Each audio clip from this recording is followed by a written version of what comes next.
시간이 많이 갔습니다. 제가 충분히 화답하겠습니다. 저는 좀 아쉽지만.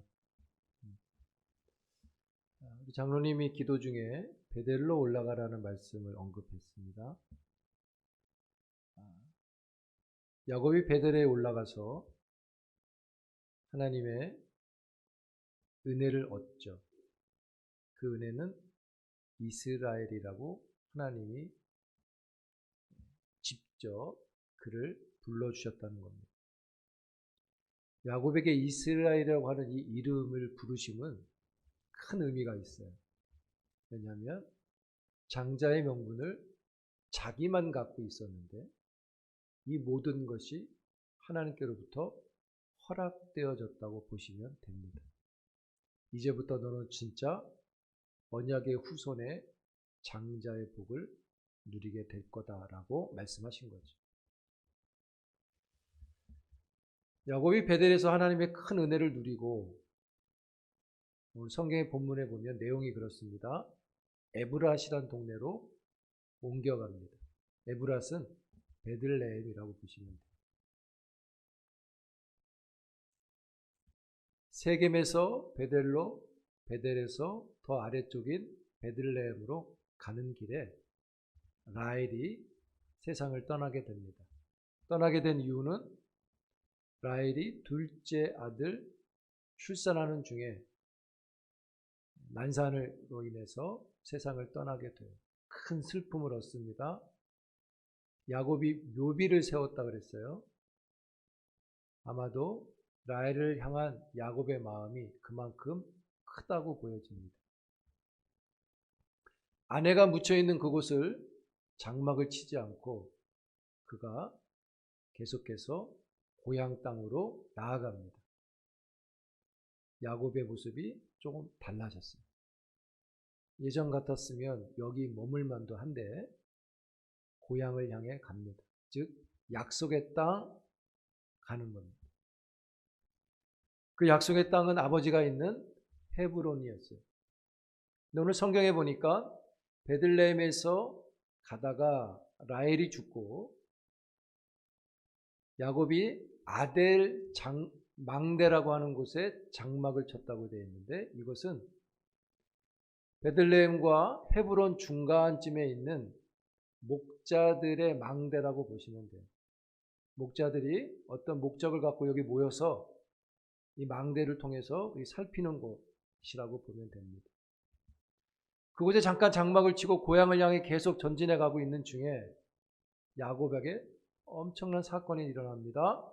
첫째 아들이 야곱의 셋째 부인인 비라를 동침한 겁니다. 있을 수 없는 일이죠. 왜 이런 일이 일어났느냐? 말할 수도 없는 부끄러운 일이죠. 아들이 아버지의 부인을 범한 겁니다.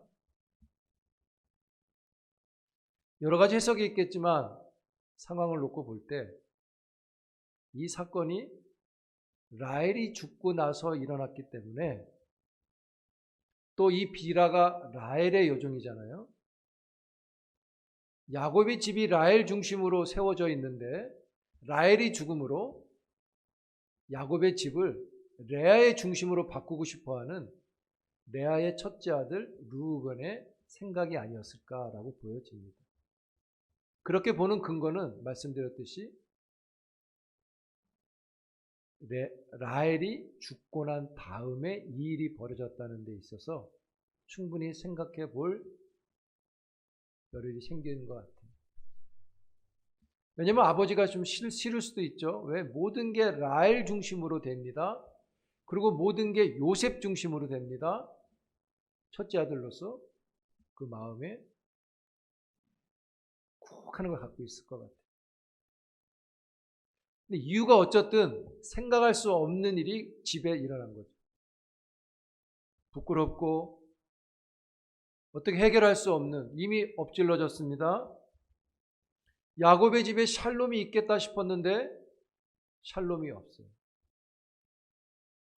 라헬이 죽으면서 아들이 태어났을 때 그 아들의 이름을 베노니라고 그랬잖아요. 이건 슬픔의 아들이란 뜻입니다. 그만큼 라헬의 인생이 어려웠다는 걸 말해줘. 죽으면서까지 그렇게 표현했어요. 그러자 야곱이 그 라헬의 말을 듣고 이름을 바꾸죠. 베노니가 아니라 베냐민이다. 베냐민이란 뜻은 오른손의 아들이란 뜻입니다. 즉 어떤 성경에서 오른손의 의미가 있잖아요. 하나님의 큰 은혜를 받고 자라기를 바라는 것이죠. 야곱이 처음으로 이름을 지어본 겁니다. 그러면 슬픔 중에 위로를 받아서 그래도 좀 괜찮았는데 르우벤을 통해서 너무 큰 사건이 또 일어났어요. 여러분, 야곱의 인생이 왜 이럴까요? 왜 됐다 싶으면 떨어지고 됐다 싶으면 떨어지고 좀 안정스럽다 싶으면 또 풍지박산되고 그것도 타인을 통해서가 아니라 아들을 통해서 왜 이런 일이 또 일어날까? 야곱의 인생은 참 파란만장합니다. 장자의 명분을 빼앗은 순간부터 지금까지 베델을 지나왔는데도 지금까지 그의 인생이 너무너무 굴곡이 큽니다. 그런데 중요한 건 한 가지가 있습니다. 그의 인생이 복잡하지만 우리가 꼭 놓치지 말아야 할 한 가지는 뭐냐? 그의 인생에 하나님이 개입하셨다는 것. 하나님이 그의 인생에 개입함으로 그의 인생이 엉망진창이고 복잡했지만 그의 인생이 하나님의 뜻을 이루게 된다는 거죠. 그래서 이 싸움은 이렇게 말할 수 있어요. 야곱이 자기의 생각대로 자기의 인생을 막 끌어당깁니다. 근데 하나님은 또 어느 순간에 야곱을 하나님 쪽으로 확 당기십니다.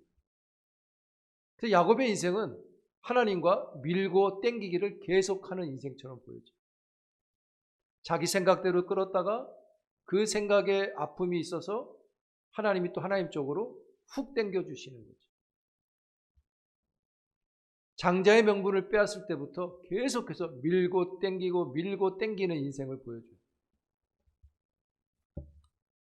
도대체 이런 인생을 왜 하나님은 살게 하실까? 여러분들은 야곱의 인생처럼 살고 싶으신가요? 힘은 들어도 이렇게 살고 싶으신 분 있습니까? 여러분, 이삭은 그렇게 어렵지 않잖아요. 조용하게 자기 집에서 좀 잘 살잖아요. 왜 이렇게 야곱은 빙빙 돌면서 이 사람 저 사람 당하면서 심지어는 가족한테까지 이런 일을 당하는 인생을 살까요? 근데 야곱의 인생이나 우리의 인생이나 내용은 좀 차이가 있겠지만 비슷하다는 생각이 들 겁니다. 내 인생도 참 굴곡이 커. 됐다 싶으면 깨지고 잘 모아놨다면 흩어지고 잘 세워놨다면 쓰러지는 것 같은 게 우리 인생처럼 보여져요. 근데 여러분 기억하십시오. 그런 우리 인생 속에 하나님이 개입하고 계시다는 것을 기억할 수 있기를 축복합니다. 그럼 왜 하나님이 이런 인생을 개입하시면서 왜 이런 인생을 살게 하실까? 한 번에 멋지게 고속도로를 달리게 하시면 좋을 것을 왜 이렇게 하실까? 왜 이런 개입을 하시면서까지 이렇게 살게 할까? 한마디로 말하면 하나님은 우리의 인생을 통해서 우리가 우리의 인생을 살아내면서 한 가지를 배우게 하시는 거죠. 네 인생 네가 땡겨봐도 안 돼. 내가 땡겨야 돼를 말씀하시는 거죠. 네가 아무리 명분을 세우고 아무리 선택을 하고 아무리 머리를 써도 너의 인생이 계속 그렇지. 너가 그렇게 장막을 치고 잘할 것 같아도 거기서 문제가 생기지. 심지어는 고향으로 가는 길에 생각지도 않았던 가족에게도 그런 일을 당하지. 왜 이런 일을 당하면서 무엇을 야곱에게 보여주시는 걸까? 그것은 너의 인생은 나한테 있다. 너의 계획대로 하려고 하지 말고 하나님의 계획대로, 즉 너의 인생을 항복시켜라 하는 말씀을 하시는 것이죠. 야곱이 이렇게 어려움에 당하는 시점에 보면 야곱의 선택이 있었기 때문입니다. 하나님의 선택이 드러나지 않죠. 여러분, 우린 이런 생각하죠. 내가 하나님의 은혜를 얻고 감격을 갖고 내가 하나님께 헌신하면 하나님이 그 헌신을 연락하셔서 내게 헌신의 보상으로 복을 주신다는 생각을 갖고 있죠. 나쁜 거 아닙니다. 당연한 생각인 것 같아요. 그런데 이상하게 하나님은 그렇게 하나님에도 불구하고 왜 이렇게 굴곡 있게 내 인생이 살아가게 하시나? 그 정도 헌신했으면 좀 슉 풀어주시지. 왜 이렇게 헌신해도 내 인생은 힘이 드냐는 거죠. 하나님이 배우게 하시는 겁니다. 너의 선택에 내가 있어야 된다. 할렐루야. 야곱의 인생이 우리에게 거울이 되어집니다. 여러분, 야곱은 참 선택을 잘했어요. 비상한 선택을 하죠. 장자의 명분을 뺏기 위해서 비상한 생각을 선택했어요. 라반의 집에서 아내를 얻고자 비상을 했어요.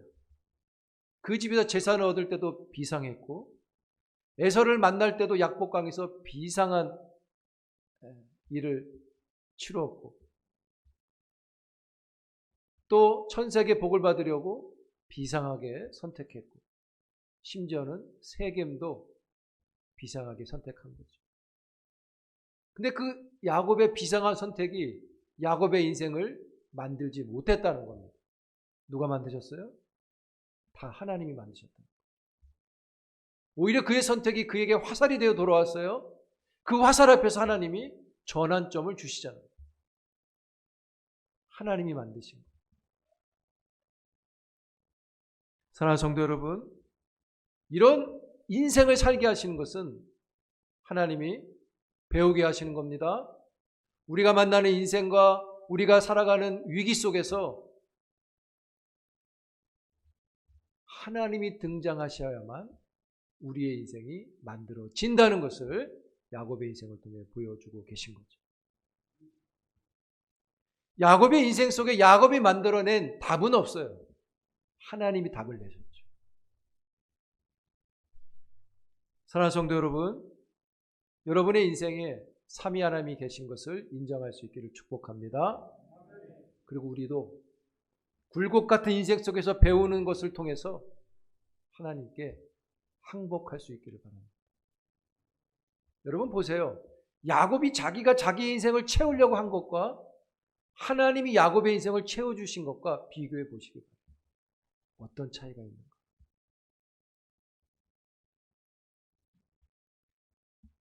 하나님께서 베델로 올라오라 할 때 야곱이 항복한 것입니다.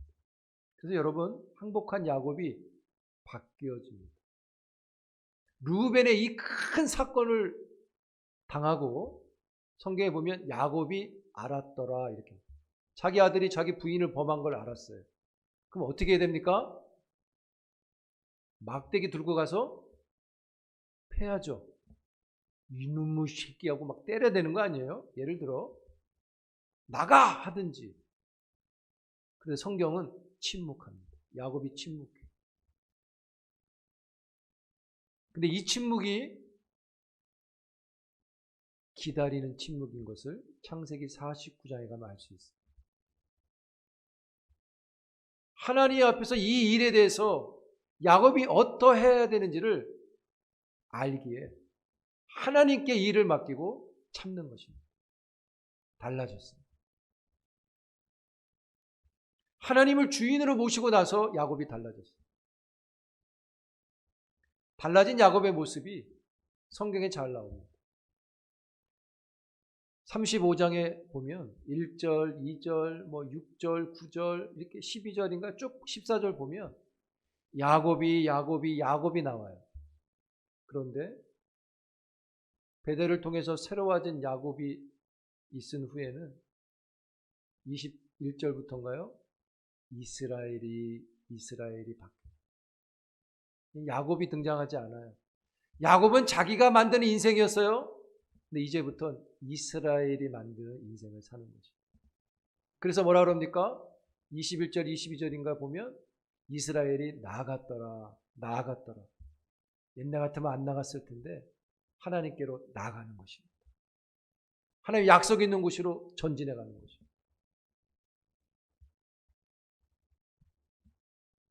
사랑하는 성도 여러분, 하나님께 항복할수록 우리의 인생이 채워지는 것을 믿으시기 바랍니다.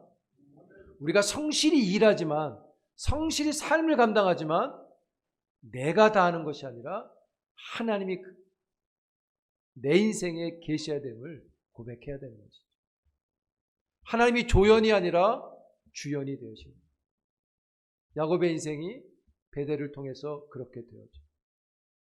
그래서 라헬을 잃고 루벤의 그런 황당한 일을 당해도 하나님 붙잡고 하나님께로 간다는 거죠. 그런데 여러분, 이 복잡한 인생 속에 그냥 야곱이 복잡한 인생 속에 하나님의 은혜를 조금 느끼며 사나? 그렇지 않아요.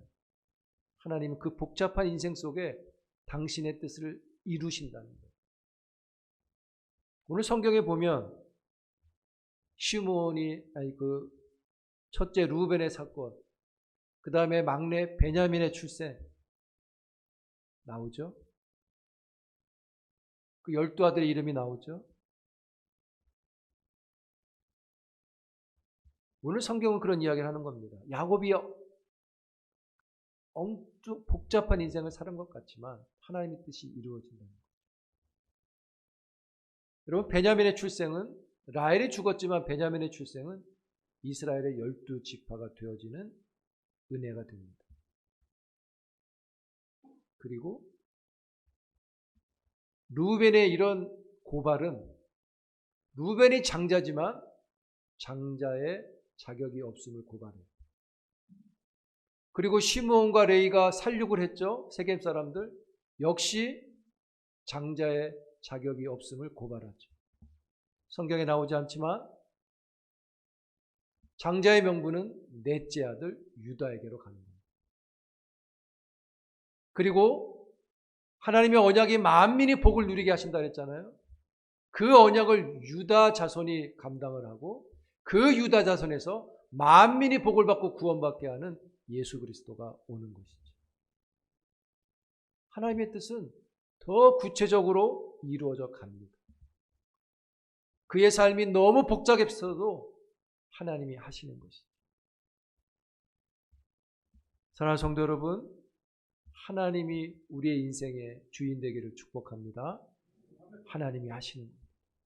우리가 하는 게 아니라 하나님이 하시는 거예요. 마지막 절에 보면 이삭이 죽어요. 또 슬픔이 옵니다. 야곱의 시대가 열리는 것이죠. 근데 마지막 29절에 보니까 장례를 치렀다고 되어 있어요. 그러면 이 장례의 상주는 누구였을까요? 에서일까요? 야곱일까요? 야곱도 장자의 명분이 있잖아요. 자기가 이렇게 했잖아요. 샀잖아요. 누가 상주였을까요? 에서가 상주였다. 손 들어보세요. 야곱이 상주였다. 있네요. 안 되신 분들은 중간 지대가 있어요. 양다리. 저는 에서가 상주했을 거라고 봅니다. 야곱이 달라졌거든. 그 문제가 아니거든요. 왜요?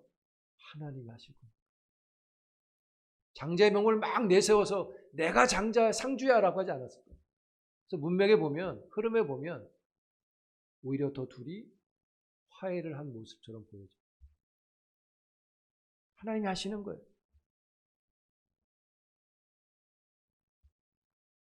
형이 상주를 해도 하나님이 인정하신 일을 이루어 가실 거니까 야곱은 그렇게 답답하지 않죠. 사랑하는 성도 여러분, 하나님이 우리의 인생을 험난하게 하실 것들은 다 하나님의 뜻이 있는 것입니다. 하나님이 야곱의 인생을 험난하게 한 것은 그를 쓸모 있는 자로 만들어서 쓸모 있게 쓰려고 한 게 아닙니다.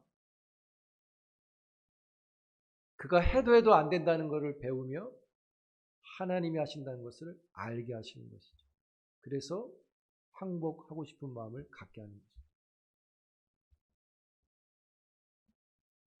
사랑하는 성도 여러분, 뭔가를 내가 해서 영광을 돌리는 장자가 아니라 하나님이 채우셔서 영광을 돌리는 장자가 되기를 축복합니다. 하나님을 인정하면 되는 거죠. 내가 땡기는 것만인 게 아니라 하나님이 함께 땡기도록 하는 것입니다. 여러분, 복된 인생은 내가 만드는 인생이 아니라 하나님이 계획해 주시는 인생인 것이죠. 여러분들이 그런 인생이 되기를 축복합니다. 하나님을 인정할 수 있게. 여러분, 오늘 예배 중에 음향이 좀 좋은 것 같지 않아요? 잘 들리지 않나요? 몰라요? 지난주보다 좋은 것 같지 않아요? 네, 저희가 작업을 했어요. 스피커도 내리고 각도도 잡고 이 앞쪽이 안 들린다 그래서 이 앞쪽이 제일 잘 들려요 지금은. 근데 그 음향하시는 분이 교회 다니시는 분인데 작업을 다 하고 남은 시간에 우리 음향을 이제 작업을 해줬어요. 서비스로 하루 종일. 그래서 제가 저녁을 대접하면서 이야기를 나누는데 그분이 저한테 그런 말씀하셨어요. 목사님 몇 년 하셨으니까 한 25년 좀 넘었대요. 자기가 10년 만에 깨달은 게 있대요. 뭐예요? 그랬더니 자기가 교회 음향을 많이 하러 다니는데 교회 가보면 그 교회에 비해 항상 음향이나 여러 가지 시스템이 좀 퀄리티가 높답니다. 목사님들이 모르면서 좋은 건 사다 놓는데요. 이렇게. 근데 쓸 줄을 모른다는 거예요. 우리 것도 열어보니까 하도 우리가 잘 못 쓰고 있는 거예요. 그래서 자기도 처음에는 좋은 기계니까 좋은 소리를 내려고 되게 노력했대요. 자기가 기계적으로 이렇게 잘 맞춰가지고 놓고 가면 전화가 온대요. 목사님이 그런데요. 답답하다. 힘들다. 자기가 10년을 만에 생각해낸 게 좋은 기계로 좋은 소리를 내는 게 아니라 좋은 기계로 편안한 소리를 내야 되겠구나. 그 목사님께서 편안할 수 있고 듣는 사람이 편안할 수 있는 소리를 내야 되겠구나. 제가 10년부터 작업을 다르게 한대요. 그러니까 편안한 소리와 좋은 소리는 다르다는 거예요. 좋은 것의 값어치가 다 다르다는 거예요. 100만 원짜리 좋은 것도 있고 1000만 원짜리 좋은 것도 있고 다르다는 거예요. 그러나 좋은 소리는 같다는 거예요. 편안하다. 그렇구나. 그래서 그때부터 자기가 작업을 하고 연락받는 일이 그렇게 많지 않대요. 근데 편안한 소리를 만들어내니까 더 많은 분들을 소개해줘서 일이 더 많아졌다는 거예요. 여러분, 좋은 인생 필요합니다.